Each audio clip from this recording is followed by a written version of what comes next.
All right, who's ready to go over the new stuff? Who's ready to talk about the... As you can see, I already had it on this. All right, let's talk about it, yeah? Okay. So, patch 420, lol. Welcome to the first variety patch of 2023. For this variety patch, we wanted to help each region really get back to its roots. These new cards help exemplify what a region does well by reinforcing some of the strategies that need support. We got some fun new cards in store for you. Check out the details below. So I'm going to go through all of them, and then I'm going to talk about which ones I think are going to be the most impactful. So first one, Ceaseless Sentry, 2-mana Shadow Isles. This is Avarosan Sentry, right? It's a 2/1, it dies, you draw a card. While the Avarosan Sentry, oh look at that.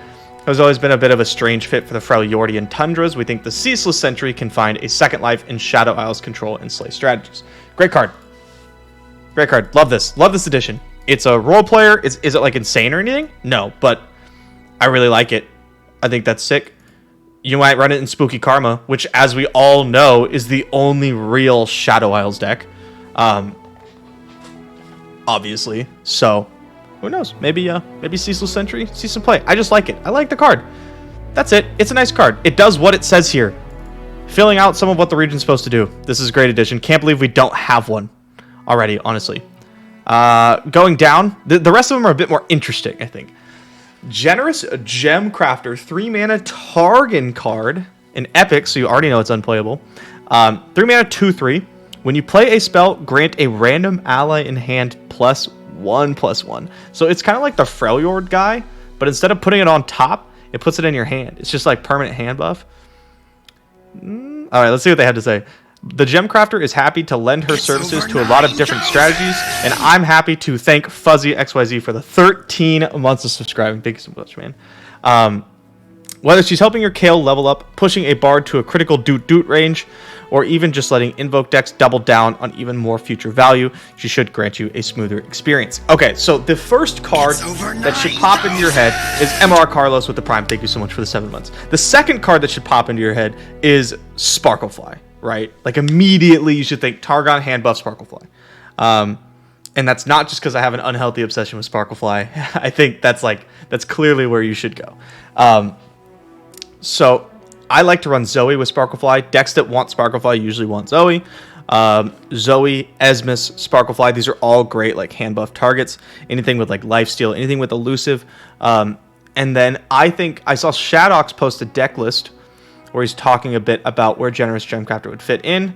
And he puts Zoe Aphelios in that shell. And I think that goes really well.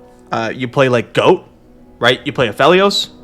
And then with Aphelios, you can just like cycle through the guns and stuff, and you can just hold on to your like Sparklefly or whatever.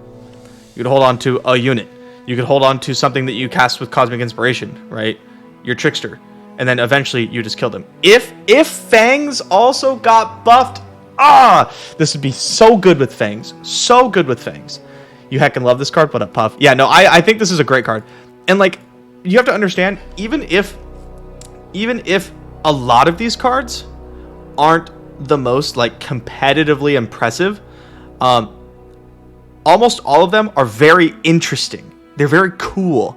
They do really cool things, and I'm always a fan of really cool things, except blocking Badgerbear. That card's boring.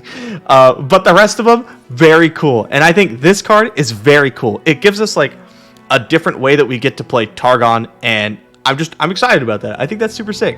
So very happy with Generous Gemcrafter. I can't wait to play this card, honestly. As far as like excitement goes, this is the third most card I'm excited about. Number 3. I'm sure you guys can guess what number 1 and number 2 are. Blocking Badgerbear. We wanted to help Demacia get back to one of its core strengths, plopping down big old pile of beefiness and daring your opponent to do something about it. God, I hate Demacia. In spite of its name, the blocking Badgerbear is also quite good at attacking. That it is. It's a 3-mana 4/4 elite. This card is actually an incredible mono Demacia buff, like Duckhide says. Yes, an incredible like elites buff. It basically has perma Sharpsight. A 3-mana 4/4 is insane. This is actually just going to be a 3-mana 5/5, like a decent percentage of the time, because of the 2-mana elite guy, and it shares any other like elite buffs. It's going to be a 5/5 on turn 4 if they didn't pump it on turn 3 because of Bannerman. Like, this card's insane. This card's an auto 3 of in like the Elite deck. It's so good. It's also very boring. So, but Demacia players have something to look forward to, you know, besides their daily helping of glue that they like to eat. That was kind of mean. I didn't mean it. But yeah, blocking Badgerbear, great addition to like the mono Demacia stuff. Really annoying because I like to attack with elusive stuff. Like if I play Zoe, this shuts it down, and I'm not stoked about that. But anyway, moving on. Banana Blaster. We think nanners. They're gonna call it nanners. Hey, what's wrong with glue? You know, nothing. Go ahead, eat whatever you want. I'm down to call this nanners. We think nanners may show up in standard bandle strategies that can see the appeal of a 2/2 body with a good size ping. But he can also foster some hand buff strategies with either Targon or Bard that get him so big you can make any opposing threat go splat. 4 mana 2/2 on play. Deal damage equal to my power 2 unit. I actually love cards like these. It lets you interact with stuff. You can just have it as like a generic like deal 2. Maybe Katarina decks are kind of running amok and you're struggling to deal with that. Boom, Banana Blaster. Also, the ability to like pump it up. To pump it up and then shoot something is super sick. I love 2-for-1s. Is this going to be super good? I don't think so. I don't think it is. But I like the card. I think it's cool. I like interaction stuff. If Nanners gets killed or frostbitten, would it be worthless? I believe so. Yeah. Yep. So again, don't think it's gonna be super competitive, but I love this card. I think it's I enjoy this design of this card. I think that's really cool. But that's about all I have to say on this. I think we should just move on to Priestess of Desert Light. This is a 6-mana Shurima card. 4/4. On round start, deal 4 to me. Draw a champion, or if your deck started with 6+ different champions, summon it instead. So real quick aside before we actually talk about this card, I think the Gauntlet is Singleton. That's coming up. So if you already have 6 different champions because you're forced to, I don't know. The problem is, like, if you're playing like Akshan and you play Priestess of Desert Light, it shoots itself and you summon Akshan, you're gonna feel real stupid. Shurima loves their champions, and the Priestess is no exception. Although you will face a large deck building cost to prove your devotion, the payoff of a free Aurelion Soul might just be worth it. Yeah, so likely you're going to be playing Freljord or Targon with it, right? Like Remedy said. Freljord lets you get some pretty big champions. Sejuani, Tryndamere, Trundle, Udyr, right? And then Targon obviously lets you get the big boy, Aurelion Soul. You could give this like regen, you could give it extra health. To get multiple stuff. You could hand buff it if you really wanted, like Absolution said. I don't think this is anywhere near good. But it's an interesting card. It's a cool card.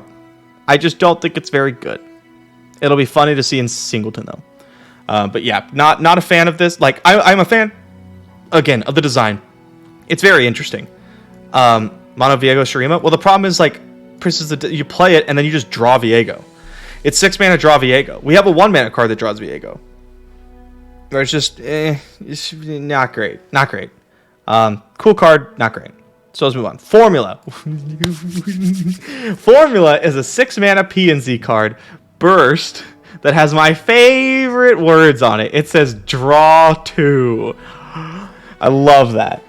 And then refill your spell mana. So it's 6 mana, draw 2, get 3 mana back. It's 3 mana burst, draw 2, basically, right? A quick math problem for you. 6 cost plus burst plus 3 mana refund plus 2 cards equal X, where X can equal any number of Piltover spell-based strategies, or just a larger dividend for Albus Pharos if you're a finance major.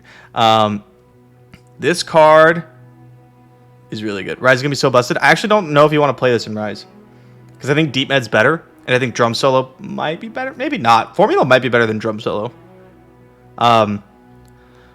But yeah, this is gonna be good in some stuff. And I saw this. I was like, ooh, and then I saw something else that we're gonna get to, and I was like, ooh, and my brain did all sorts of dumb things. But yeah, I love this card. This is like, this slots immediately into Jace Heimer though.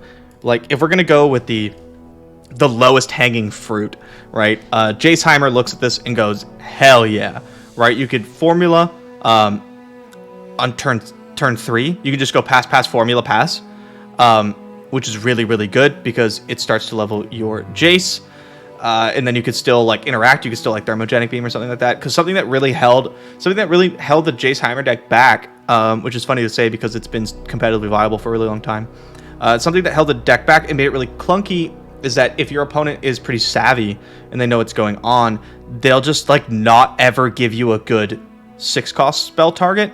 So you just end up wasting a bunch of mana. They like won't give you a great Shock Blast, and they won't give you a great like Vengeance target, and they'll force you to spend mana when you don't really want to. But this card kind of solves that problem. Think of the Ceaseless Pharaoh's deck. Yeah, exactly. Great card. Absolutely insane card. Could you imagine untapping with Heimerdinger and you have 2 copies of Formula in your hand? Or you have like Formula Flash? Gross stuff. Honestly insane. So stoked to play this card. I'm sorry for all of my opponents that have to deal with me playing this card, but I'm going to put this into a lot of decks. So yeah. Oh, you can hit off Reggie. Damn. Nuts. Moving on. We'll talk more about like what I'm going to actually put this deck in stream when we start like trying to throw stuff together. Keep in mind I'm not really much of a deck builder. But yeah, we'll do some thinking. Winter's Touch is the next one. This is my pick for most impactful card, by the way. This is my pick for most impactful card. It's my pick for second favorite card of the patch. Next up is Winter's Touch. 4 mana Freljord, burst, gain an empty mana gem. When enlightened, if you have 10 mana crystals, it only costs 1, and you get to draw 1. We've always needed to walk a fine line with Freljord's mana ramping effects because they can be incredibly potent when drawn early and fairly weak when drawn late. To solve this, Winter's Touch can pull a cool trick by filtering itself away when you don't need it, giving a lot more consistency to big mana strategies. This is going to be a 3-of in so many Freljord decks.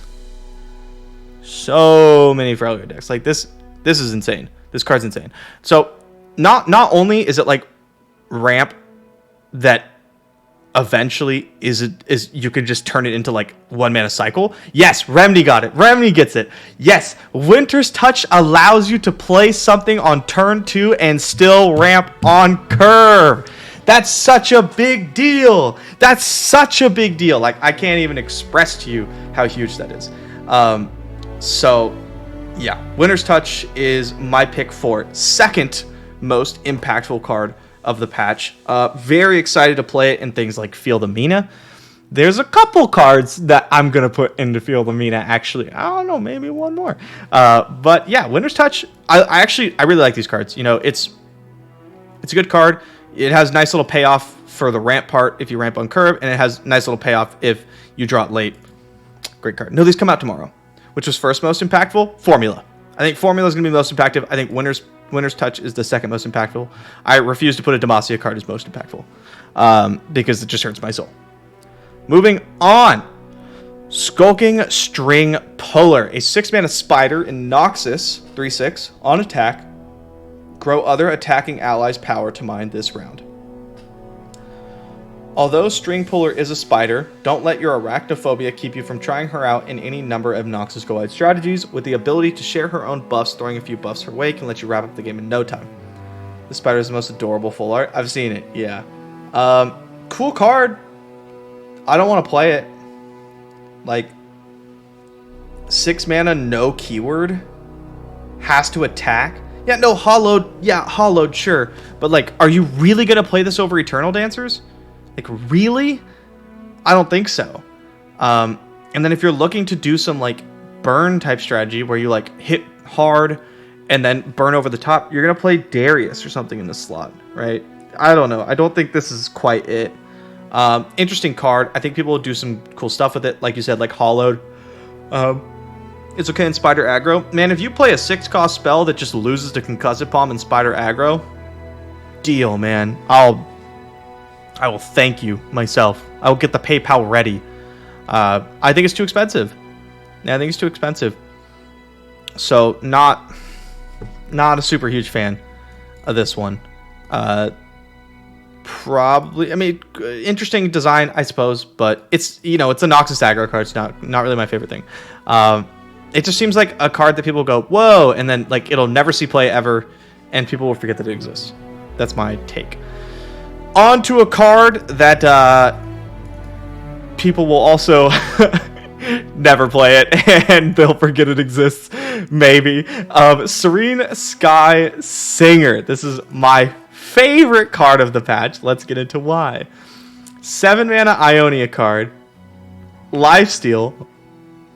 3/6. When I'm summoned, reduce the cost of spells in your deck by half. Round it up. So if you have a 6 mana spell in your deck, it now costs 3. If you have a 5 mana spell, it also costs 3. If you have a 1 mana spell, it still costs 1, right? While Ionia has had success with late game strategies in the past, we wanted to give those decks a real payoff for taking your match into the later turns. With a solid lifesteal body, the Sky-Singer can usually help buy you enough time to take advantage of the huge magical discounts you've been gifted. Something I noticed that is a big deal, this card does not reduce the cost of spells in your hand. Only in your deck, which makes me very sad. Because that sucks, right? Like, you're playing a super spell heavy hand and you draw your Glorious Evolution or your Field of Rush and you play Serene Sky-Singer, it doesn't get discounted. That's pretty poopy. If it also hit the cards in your hand, I think I could put this into at least the top of tier 2 deck. Like, at least the top of tier 2 deck. So things I'm like things that came to mind immediately, right? Let's talk about the immediate things that you can do with it. Are you serious about discounting cards in hand? Yeah, it just says when I'm summoned, reduce the cost of spells in your deck by half. The other cards that we have that just say in your deck do not hit the ones in your hand. I'm thinking of Avaros and Hearthguard and Revna. It does not hit those. So, can we use this card in Rise? Yeah, if you play Rise Ionia, you can. Should you? I don't know. Maybe. But the immediate thing, obviously, is Formula. Formula is now free. It's 3, and it refills. It would be more powerful than the bar. It would be more powerful than the bar. So Formula, if you play Serene Sky-Singer, is 3 mana, refill your spell mana, which is pretty good. And then the other thing that comes to mind is Glorious Evolution, right? A 5 mana Glorious Evolution, all of a sudden your formulas cost 2, and they refill your spell mana, so you actually net mana on Formula. After you cast Glorious Evolution, you have things like I'm still going with PNZ here. You have things like Seraphine that can now copy cards that you weren't able to copy before. If you screen Serene Sky-Singer, your Deep Meditations go from 5 mana to 3 mana, right? Because it's in your deck. 5 mana to 3 mana, and then you get Flow, and it goes to 1 mana. So your Deep Meditations are going to cost you 1 mana post Serene Sky-Singer. And that's pretty insane. So, yeah. 5 mana, 2 mana, rounded up. Yeah, rounded up. That's down. 2 is lower than 3. Unless I missed... Am I dumb? Am I, like, mental booming here? Rounded up means that it would go from 5 to 3, right? Because you'd go 2.5 up to 3, right? Okay, just making sure. Okay. So, yeah. I'm thinking some sort of like PNZ Ionia deck, right? With Seraphine, possibly even Karma. Could be super, super sick. Really excited about that. And then the other thing that immediately popped in my mind is Field of Mina. Ionia Freljord, Field of Rush. Field of Rush now costs 6 mana. Buried in Ice will cost 5 mana. You could even play War Mother's Call if you really, really wanted to. With the new Rampy Ramperton card, this is a great card for Field of Mina. Because you really want to play Avaros and Sentry in Field of Mina because you need the blockers and stuff. Winter's Touch is like such a great addition to that deck. You get this. We used to play like Pod, but now instead of Pod, you just play this instead, right? You lack the finisher, but you have better stuff. You almost think War Mothers might be better than FTR. I mean, you could summon another Serene Sky-Singer. It's so good. Yeah, Buried in Ice. All that kind of stuff. Cool card. I wish I could run it in like in Spooky Karma, but there's not much that you actually discount because Go Hard stays 1 mana, right? But the biggest one that I think is like it makes your Deep Meds cost 1 basically, and that's insane. Like that's such a nuts card. This is my favorite card of the patch. I do not think it's going to do a ton of stuff, but Matron on Sky-Singer, sure. Or you could run the other stuff, right? you could run Go Get It and the landmark. So I will run a lot of Sky-Singer decks. Expect to see that in the future. Moving on, Mischievous Marai. We need some beverage. 5 mana Bilgewater. 3/4. When you play a spell, summon a Powder Keg. While Funsmith has been pulling some neat tricks over on Piltover, Miniature Bilgewater could also get on the joy of damage amplification. While the Marai will boost your warning shots, the real trick is weaving in non-damaging spells to build up to a big boom at the end. I think this card is so sick. I think this card is so cool. First of all, this is the biggest buff that Undying Kegs has ever gotten. Just wanted to point that out. Just wanted to put that one out there for you guys, just in case you thought.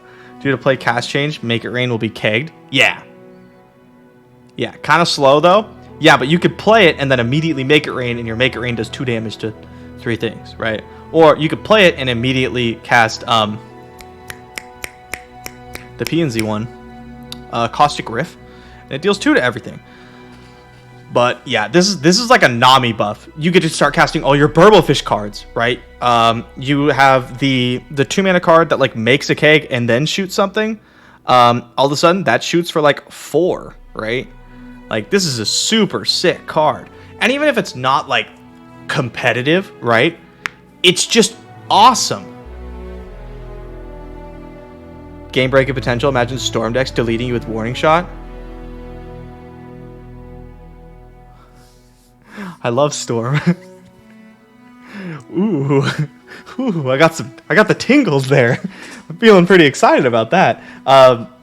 Okay, so yeah, this is another just like fantastic addition to the game, right? Like, what an interesting card. What a cool card to put in the game. And that's what I'm most excited about like all this stuff. Sick ass card. Fuck you. Sick ass card, sick ass card, sick ass card, sick ass card, right? Like, it's so cool. They're so cool. And then we also have some card adjustments. Riven went from level up, I see Blade of Exile in hand, to you have created the Blade of Exile, which is just like a quality of life change. Nothing to see here. We can move on. Silverwing Vanguard, now effect is on play instead of summoned. The LOR meta has been dominated by Silverwing Vanguard for too long. Yeah, okay. So they're just fixing the bug. It no longer gets doubled when you hit it off Nora Portal. Kind of a funny, I like their little thing. Buffs. Steam goes from a 6 cost to a 4 cost. Huge change. A 5/5 scout to a 3/3 scout. It used to be when I'm summoned, summon a husk. And now it is when I'm summoned, summon it. Okay, why did we have to do this here? This is exactly the same, right? When I'm summoned to summon a husk into when I'm summoned, sure, whatever. And also, okay, I get it. And also, when you summoned a 1-cost ally, grant the strongest enemy vulnerable. So, you summon Steam, a 3/3 scout for 4. Not bad, actually. Not horrible. Because you also get a husk, and when you get the husk when you play him, immediately something gets vulnerable. So it's a 4 mana, 3/3 scouter. Grant the strongest enemy vulnerable. Grant, not give. Grant. Like, that alone is almost competitively playable, right? 4 mana, 3/3 scout, grant the strongest enemy vulnerable is already pretty good. And then you add that you get a husk, and then every time you summon a husk or a 1-drop enemy, yeah, and grant your next unit keyword plus 0/+1. Yeah, great card. And then every time you summon another husk, you grant the strongest enemy vulnerable again. This is a really big buff. Let's read what this say. Ever since we moved Hate Spike back to 2 mana, Evelyn's been struggling to seduce anyone into actually playing her. Nice words. Good wordplay there. We wanted to give a couple members of her non-Shadow Isle supporting a cast a chance to sign, so there's a real reason to invite the Demoness into your deck. Cool. Super sick. Great change. Also, oh, he's Bilgewater? Honestly, I deadass had no idea he was Bilgewater. I would have guessed Shurima. Because I was about to say, you could play him in Kaisa. You can't. I lied. Something that maybe you could if you wanted to play in Kaisa. Domination. 3 mana. Was 2/1. Now is a 2/2. No text. They didn't say anything about it, so that's funny. But yeah, this is a big buff. Darkodius is probably super stoked. He gets to play as Irelia with buffed Domination. Domination? I don't know. That's it. Cool. Great. Bandle Painter. So Bandle Painter used to just be Bandle City. Now it is Bandle City and PNZ, which is cool. Unlocks a whole region for you to play it in. What is this card do again? Augment. Discard 1 to create multi-region follower and hand and reduce. Oh, it's Bad Mayor. Yeah. Bandle Painter has failed to make a real impression. Nice. So we're trying to modernize the card. Nice. So it'll pop more and have a real renaissance. Nice. 3 for 3. By becoming a multi-region card itself, we hope it can be a neoclassic. Oh, that isn't totally Baroque. I don't know how to pronounce that. I know it's like Baroque, but I don't. Baroquean? Is it supposed to be broken? Oh my god. I feel like I just got hit with like a D's nuts joke. That's actually really funny. Kudos to you guys for that. All right, so it's 3 mana, 2/3 augment. Not great. On play, discard to make a full multi-region follower. I'm still not gonna play this. Right? Like, is that better? Yeah. Am I gonna play it? Nah, no, probably not. I'm so hard for that description. How long do you think this took them? Like 20 minutes at least, right? Just for this one card description? I couldn't do it that fast. Okay, so someone I saw on Twitter talked about Mistfall, and I forgot that was a card. So I had to look it up. 3 mana Ionian landmark. When I'm summoned, draw an equipment. The first time each round an unequipped ally is equipped, refill 2 spell mana. Used to be refill 1 and grant the +1. Now it refills 2. Seems like this landmark has been missed, by most players, so we're narrowing its effect to make sure it doesn't fall through the cracks. Again, goes hard in Yi Ornn. I don't want to play Yi Ornn. You're supposed to play this in like the Ionia, like Jun core, but that hasn't popped off at all. It hasn't really done anything yet. So we'll keep like waiting to see. I might try it out sometime. Do like a Yi, Jun, Mistfall. They're all 3 mana, which is kind of awkward. You could go like Akshan Yi. Yeah, I mean, we'll see. We'll see. But so far, the Ionia equipment you don't really want to play it. It's okay. Like in Shurima or something, this would be bonkers. But like, yeah, Ionia doesn't really want to equip anything. It wants to cast spells so it can activate flow. So yeah, interesting. I'll keep waiting to see what happens. Darken Fan's insane. Ionia can't spend the mana to cast equipment and also spend the mana to cast spells to trigger flow. It doesn't have very many units it actually cares about protecting either. So I think Yi. Wraith of Echoes was 6 mana, now is 5 mana. Round end for each ally that died this round, grant all allied copies of it everywhere +1/+1. Rumor has it in the Legends of Runeterra office, if you make a loud noise when you're alone in the office, the noise just reverberates and you can finally hear the words buff Wraith of Echoes. Hopefully the lower cost version will resonate with more players. I don't know about you, but I sure am afraid of some ghosts. You better bet we're going to reduce that cost. Still not sold, but willing to be impressed.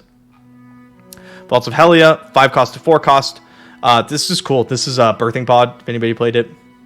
On round start, if you can, kill your most expensive ally to summon an ally from your deck that costs 1 more. Really cool card. Really cool card. One of the coolest cards in the game, actually, in my opinion. But isn't very good. If you played it, it's weird. At their current cost, the vaults generally aren't opening until the game is already out of hand. Yep. Lowering the mana cost should get you grave digging faster and hopefully open up some cool new deck options. Yeah, it's just like... Yeah, you can't decide if you want to sack it, so... It's just kind of weird. It's just an awkward card. It doesn't really work the way you want it to. Sometimes it does. Usually it doesn't. I expect it's still not going to. So I'm just going to move on. Reveler's Feast goes from burst to focused, which is cool because like if you've been hit by this card, it's insane. And there's so many times when I'm playing a game and I go, if our opponent has a Reveler's Feast here, we just lose the game. Because like you can't really afford to play around it. And at focus speed, it's still nuts. It's still insane. But they would just Reveler's Feast the card that you blocked, or like the card that you shot, and you'd be screwed. I really like this change. This card was like way too good. Atrocity, going from fast to slow, effectively kills the card.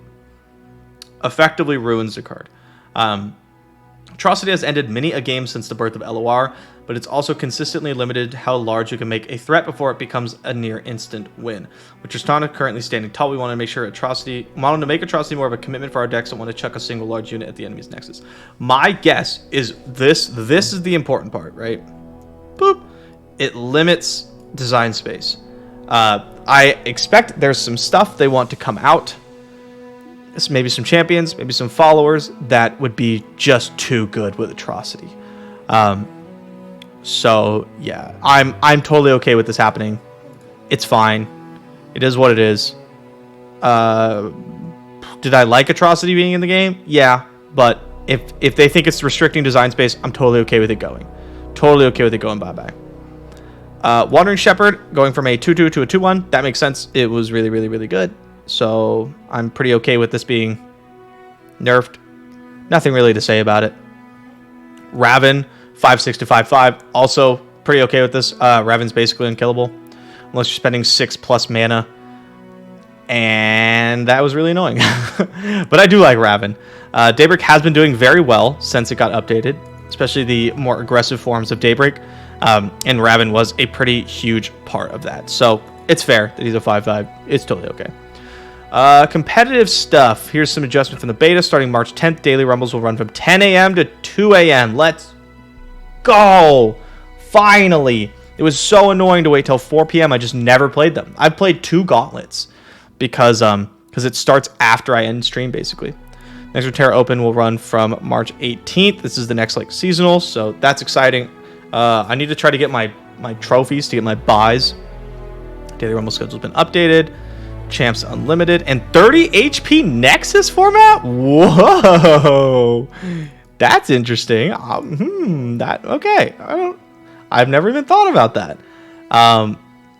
Let's see. We have free build, bug, new daily rumble format, standard deck building, standard 30 HP Nexus, and singleton. Cool. New Path to Champion stuff and some bug fixes. All in all, honestly, 10 out of 10 patch. This is so sick. I expect people who are upset at this thought about it less as a variety patch and more as a balance patch, which it is not. They did a little bit of balancing, a little bit of tweaking, but most importantly, it is just to get some new cards out there to kind of make things interesting. Read the design note at open. Like daily rumbles, we're providing a wider time frame. Nice. Is that what you meant? But yeah. Honestly, this is so sick. I'm so excited. I cannot wait. At the end, Singleton is also going to be the format of the Runeterra Open. What? What? Once we're out of beta, you can expect the following Runeterra Opens to be most competitive. Oh, okay. That's fine. Yeah, that's cool. I could get down with that. That's all right with me. So we have a Singleton Open for the beta season, and then once it's out of beta, it's only going to be the competitive formats. Deal. That sounds kind of fun. Yeah, all right. That's all I got. Thank you guys for coming by. Really excited. I'm going to be on stream tomorrow at the normal time, noon Pacific, to be building new stuff and all that. So, yeah, hopefully I'll see you guys there. So, let's do maybe this first, right? Obviously, we're going to start off with... Wow, there's a lot of fucking cards in this game.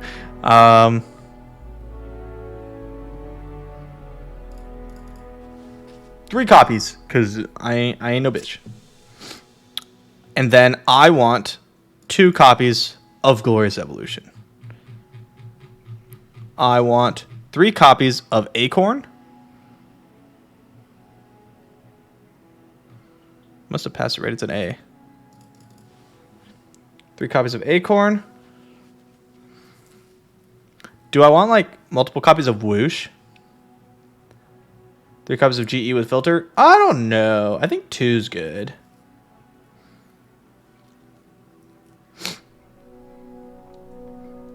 And then I feel like you really just want 3 copies of Seraphine. Right?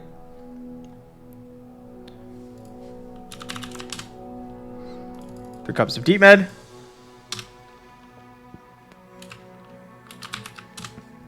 We'll do the standard split. Like that. Yi or Lee? I don't know. It might be something like this. Like 1 Victor, 1 to 2 copies of Karma. I don't think this is a Lee deck. No River Shaper? I don't think River Shaper is very good. Like, Deep Med is River Shaper, but is cheap. And you don't have to play a bad card. Whoosh, you think Whoosh? Let's keep building it out first, and we'll see. I really like Karma. I think she's more fun than Victor. I think she's cool.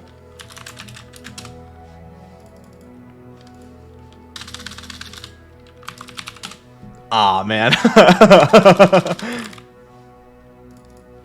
Let's just throw 3 in. We'll figure it out later, right? 2 copies of Deny.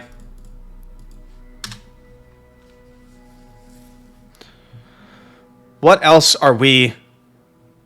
What about Heimer? Yeah. Heimer's pretty good, huh? Broom Nasty cheered X200.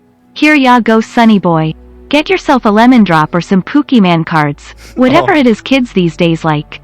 I love Pokemon cards. Thank you for the bits. Yeah, we gotta have the new draw spell, right? Maybe we don't. I think maybe Shadox is right. Maybe you cut Sarah Queen and you add, like, Donger. You go, like, 2/2/2. God, that'd be so weird. How do I get... Can I just add one by clicking? Nope.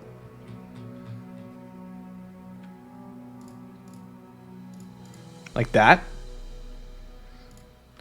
What's the new card called? Formula. 3 copies. I ain't a bitch. The discount kind of fucking for turrets. If you are already discounting off Glorious Evolution and you have Heimerdinger out, you are not particularly worried about it.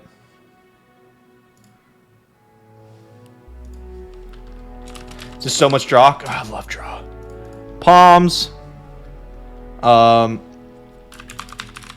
Unworthy Soul. Unworthy Soul, by the way, we're going to put 3 copies in because it's free. Oh, no, never mind. Sorry, it costs 2 less. Because it costs 1. That's still pretty good. I don't know why I thought this was 6 mana. Dawn and Dusk. LOL. No sign-in? I'm thinking we have so much draw. We have so much draw. Do we really need sign-in? We like a Piltover Tailstones. I don't actually love, like, Twin and stuff. Sky-Singer should reduce it to 2. No, because it rounds up. So 5 divided by 2 rounded up is 3. There's no such thing as too much draw. So that's where my head's at. That's what I'm thinking. But I don't know. People keep telling me there is such thing as too much draw. Why can't I keep scrolling here? Will of Ionia? Do we need Will of Ionia when we have 3 copies of Unworthy Soul? We don't have anything we want to bounce with Homecoming, so... There we go. Let's just, like, give it a quick, like, scroll down.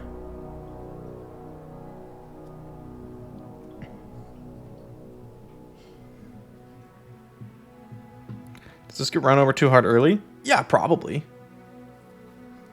But that's not my problem. Sputtering? I don't think we want sputtering because we don't have. Yeah, it could be like handlers. We don't have. I mean, sorry, it could be aloof. We don't have Seraphine. Let's just scroll down, just see if anything jumps out at us. Fan club? Oh, you're right. Fan club president. I don't want Spirit's Refuge before you ask.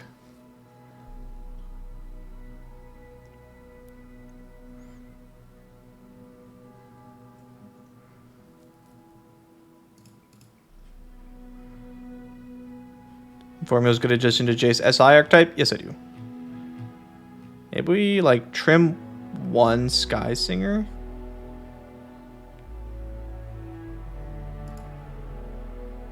Maybe not. Where's Flash for turn 6 Heimer? Yeah, you think that's good enough? We probably do want 3 of them. It still has Life Seal. If we're going Flash, you could go real into it then. Time Trick maybe? I don't know. If we had Seraphine, I want to play Time Trick, but because we're like on the bigger champs, I'd rather have the draw that like really, really does something.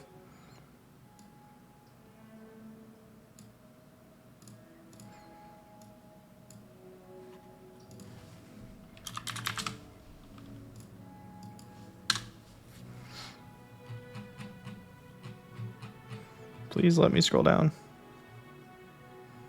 Cut bad fun cards and it'll be a real deck. But I have to start with the bad fun cards because I need to have the fun part first. And then afterwards we can cut them.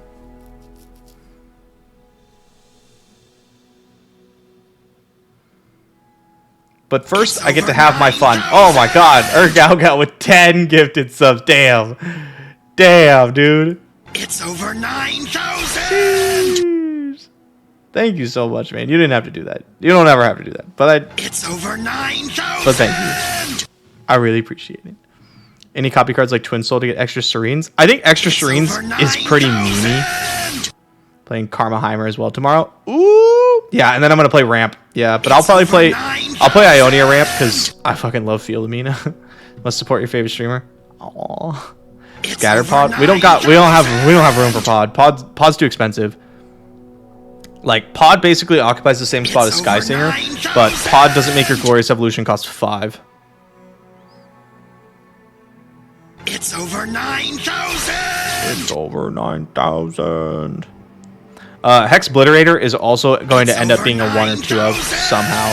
I think Whoosh is like, kinda whatever. It's over 9,000! Thinking this deck needs 3 Yasuos? Get out of here, Drew. Really confused about time zones when were opens before. I don't know when opens were, but I know that the gauntlet started at 4 p.m. Pacific, and now they start at 10 a.m. Pacific, I think.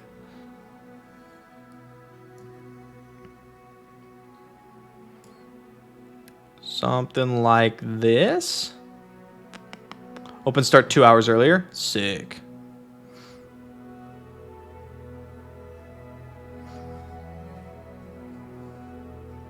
And I think Deep Med and Formula are probably better than Drum Solo. Maybe. Deep Med ends up costing 1, which is like pretty insane.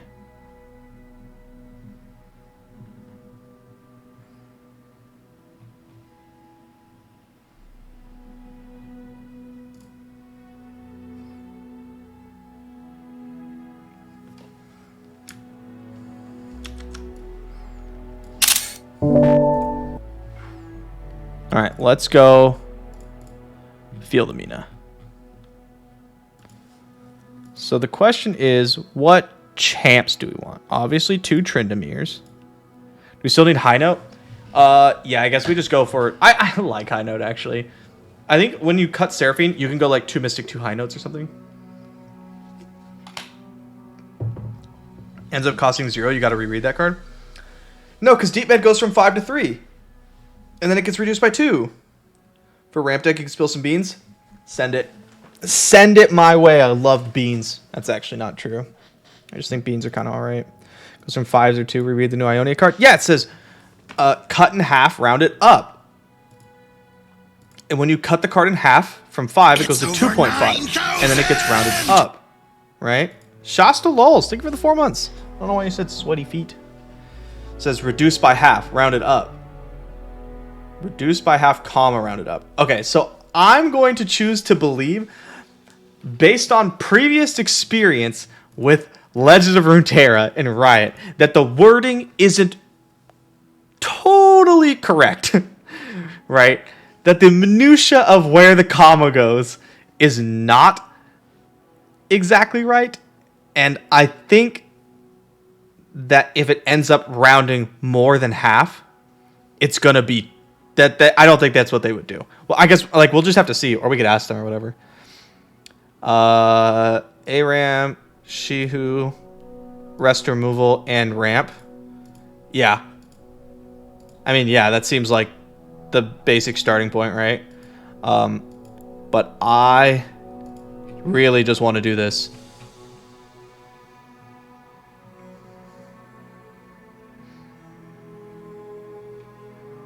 Bang. The new 4-mana one is absolutely insane in this deck, specifically because we get to play Avarosan Sentry on 2, which this deck likes to play Avarosan Sentry. Are all your alerts Dragon Ball related? My name is Dragon Ball related.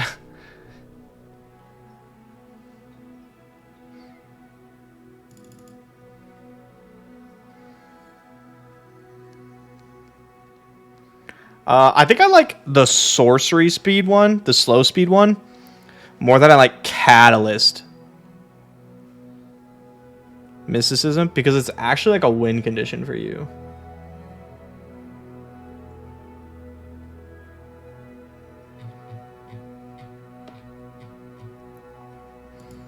And the question is, what other chance? I mean, it's just like, I feel like it's still just Trundle.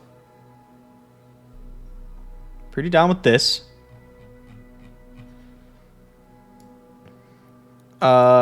It could be Feel the Rush. It's possible. It's possible that it's not Feel the Rush and that you're supposed to build War Mother's Call. It's possible.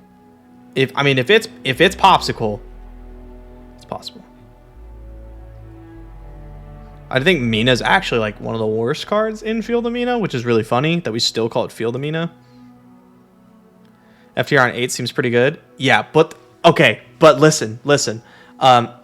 You'd have to play Serene Sky-Singer on 6 or whatever, because you're ramping, and then it's going to discount all the spells in your deck. It doesn't discount the spells in your hand, so you can't like keep FTR. You can't like draw FTR and then go boom boom, right? I mean, this is where I'll start though, is just with the Field of Rush. Let's go like 2 Unworthies, a couple Harsh Winds, a couple Three Sisters, Sentry, Ravine, whoops. Avalanche! Something like that, right? I obviously just clicked through really, really fast, but this is close-ish to where I'd start. Maybe you add like a couple copies of Fracture or Ice Shard somewhere though. But yeah, do we have enough spells for Deep Mid? You do have enough spells for Deep Mid. You can run it. You can. Buried in Ice Hit the Stairs is like Buried in Ice is really good in the Ionia version though too. So I'd probably try to find room for that. I like my Palms though. Palms my favorite card in this deck. Is it nice way to draw more spells after the discount? Absolutely is. Absolutely is. But I feel like I'm just going to start here. All right. And we'll see what happens.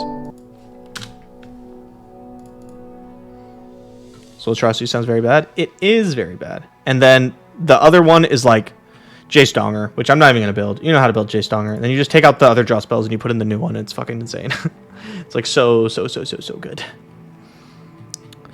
And yeah, that's probably all I'll do for building.